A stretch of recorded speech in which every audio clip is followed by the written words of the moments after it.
भारत सरकार ये बताए कि किन किन साक्ष्यों के आधार पर और किन परिस्थितियों में उन्होंने बैन लगाया है और बैन लगाया है।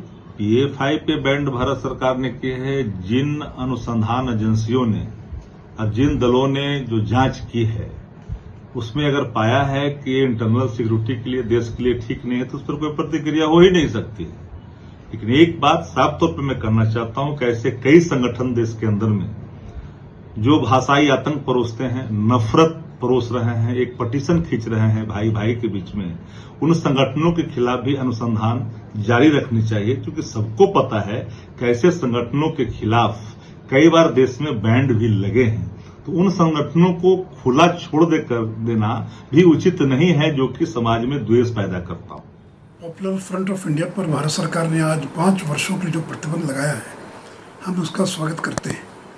बिहार और खास करके दक्षिण भारत के राज्यों में पिछले अनेक वर्षों से पीएफआई की आतंकवादी गतिविधियां अपने चरम पर थी। विदेशों से फंडिंग, लोगों को हथियारों की ट्रेनिंग देना, और जो आतंकवादी संगठन है वो चाहे आईएसआईएस हो या अन्य संगठनों के साथ उसके गहरे संबंध थे। और पिछले दिनों जब पटना के फुलवारी शरीफ में छापेमारी में जब दस्तावेज पकड़े गए तो उसमें ये एक दस्तावेज मिला कि 2047 तक भारत को मुस्लिम राष्ट्र बनाना है।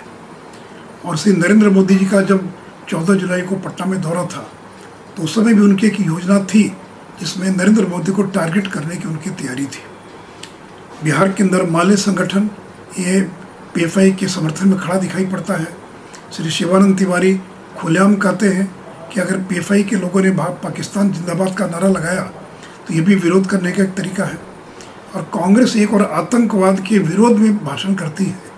और वही सीधा रमैया जब कर्नाटक में मुख्यमंत्री थे 2013 से लेकर 2018 के बीच में 1600 से ज़्यादा पीएफआई के जो सक्रिय कार्यकर्ता थे, जो 160 मुकदमों के अंदर जिन पर मुकदमे चल रहे थे, उन सारे मुकदमों को वापस लेने का काम किया था। तो ये कांग्रेस और बिहार के अंदर जो महागठबंधन, ये लोग आतंकवाद का मुकाबला नहीं कर सकते। इनके नज़र में एक खास समाज का, एक खास वर्ग का वोट बैंक है, लेकिन इनकी सहानुभूति हमेशा वोट बैंक की ओर बनी रहती है।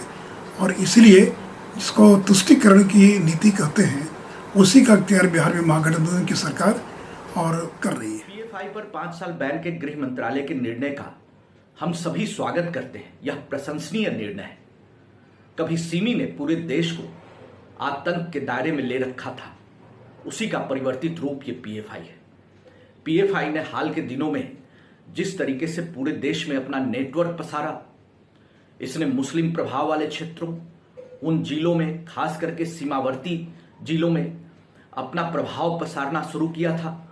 और इसके सब्सिडियरी और सबऑर्डिनेट ऑर्गेनाइजेशंस भी थे, जिसके माध्यम से ये चैरिटी के नाम पर आतंक का जड़ जमा रही थी।